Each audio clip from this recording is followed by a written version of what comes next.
G'day guys, Mark the Bearded Tech Skiing coming to you from the show floor of Integrate 2025. Standing here with the big man, Kyle Barron. Mate, how are you? Good, how are you? Yeah, good. Kyle, you are the product manager for Harman I am.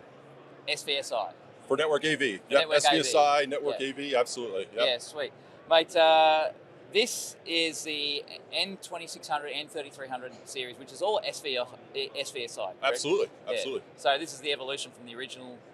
It's continuing the line forward for the next generation. Yeah, nice. And so this has been out for a couple of years. Yep. Basically ISE of 2023. Yes. We began the launch with the wall plates, shortly followed thereafter with the boxes themselves. Right. Okay.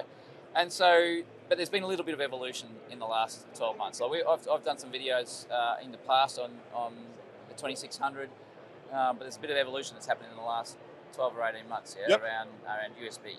Yeah, around some of the USB functionality, we've enhanced the functionality of it. Rather than just do a one-to-one USB routing, we've enabled something that we're referring to as the USB Virtual Hub capability, right? Where it allows up to 4 decoders to be sent back to that single encoder. Okay, so that's here, yeah? Yeah, so this is a decoder. So we have a decoder wall plate or a decoder box. Right. And then this is an encoder wall plate or an encoder box, right? And what that is we can take up to 4 of these decoder wall plates with their peripheral, whether it's a camera, a USB camera, or a DSP or a sound bar, really any USB 2 device. And we can send all 4 of those at the same time to a computer, to a PC, a host that's connected to the encoder. Right, okay. And so you could do potentially multi-cameras as Correct. well, yeah. So you Yeah. can pick off any camera that you want at any time. Yeah, I mean, you're limited, obviously, it's USB 2, right? So you're limited to that 480 meg. So we're full USB 2 bandwidth at 480 meg, right? So, I mean, if you send a couple cameras, if they're both active at the same time, then, got to watch the bandwidth, right? But you can absolutely send 4 there at once and just select one of them over the other.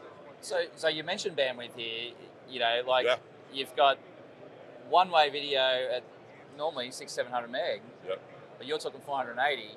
What's going on there? Math doesn't math, right? Math doesn't math. Math doesn't math, right? So, one thing that we do a little bit differently is we have identified that, right? That was one of the things that some of our competitors and in the market people were seeing was a problem, right? So, a typical stream on the 2600, 4K 60, 444, HDR 10 plus, hold on yards is roughly 500 to 700 megs, give or take.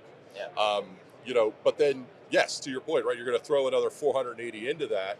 It causes problems, right? So we actually go the opposite direction with the USB of the video. So the video goes from the encoder to the decoder. Of course, yeah. But for us, we take the USB from the decoder back to the encoder. So we're using full 1 gig of that duplex 1 gig, Cat 5, Cat 6 cable on the network. So we're exploiting it. Yeah, absolutely. Yeah, nice. That's really, really cool. And so that's then punching out over Dante network, essentially? Or? So, it's Dante AVA. Right, is the technology in there. Yeah, and that's in the N2600 series. 2600, yeah. We have a 3300 that's Dante AVH. Okay, and so what is the difference here between A and H, just quickly to those playing along at home? Yeah, absolutely. So the Dante AVA uses the A-Speed codec chipset, right, through Dante AVA is what that is.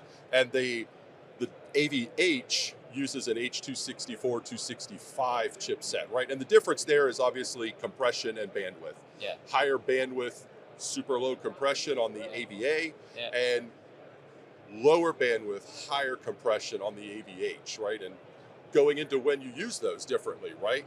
If you're doing a lot of distance transport, within a city, around the world, around the country, you're not going to be able to stream the 500 to 700 megs of that stream through the internet, right? It's expensive, right? So that's where you would use like an AVH, where the bandwidth is a lot lower and it's manageable.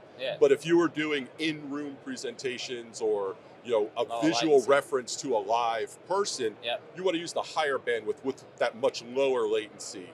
It's going to look a lot better. But what I like about this is that, and it's just consistent actually in the whole Harman ethos now, is this walled gardens now sort of come down. You're just playing nice. You're actually building with AVA. You've kind of got interoperability So absolutely, the walled garden has been removed, Yeah. right? We will. I mean, we've always been open. You know, Yes. we've always had an open API, Yeah. and we will continue to maintain an open API, right? Yeah. I won't have a walled garden product. Yeah. I want to be able to play everywhere, Yeah, right? yeah, You know, yeah. so not only is it AVA, right, or AVH, right, and that's really the codec, Yeah. as well as allowing for interoperability with third-party manufacturers that support those. Yeah. We've also have the ability to use Harman's H Control platform that will be for the AVX suite of software that Harman is coming out with, right? That's, you know, for Muse and Varia, and, you know, that'll be Omni, right? That's all where all that's coming into play, right? So this also uses the H Control platform stack for API as another open API to be incorporated into those platforms in the future. Very, very nice. And so we just to swing back onto USB as a whole, the concept in the N3300. Yep. There's a USB port in the front. There is a USB. Yeah, it's a Yeah. USB 3 port on the front. Okay. Yep. What are we gonna do with it? So what we've done is we've put a USB 3.0 port on the front, Yeah. and we've given the user the ability to record a presentation if they so choose. So a user can put up to a 2 terabyte hard drive into there Okay. and record the presentation or the event onto that hard drive, and then they can either keep it on the hard drive, take it and move it to a laptop for editing or things like that, or they can just simply leave a hard drive connected, a thumb drive, and then they can transfer it over the network to any type of storage or server. So FTP just or simply something like that, plugging a hard drive in enables that record functionality on there.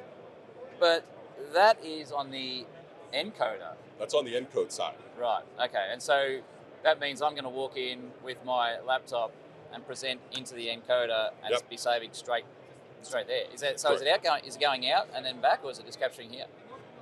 So it's the recording is happening on the encoder, right? Yeah. So whatever's being fed into the encoder is where that recording is happening. Gotcha. And we've got some updates that are coming to further enhance that capability, such as being able to maybe grab that Dante audio stream and things like that.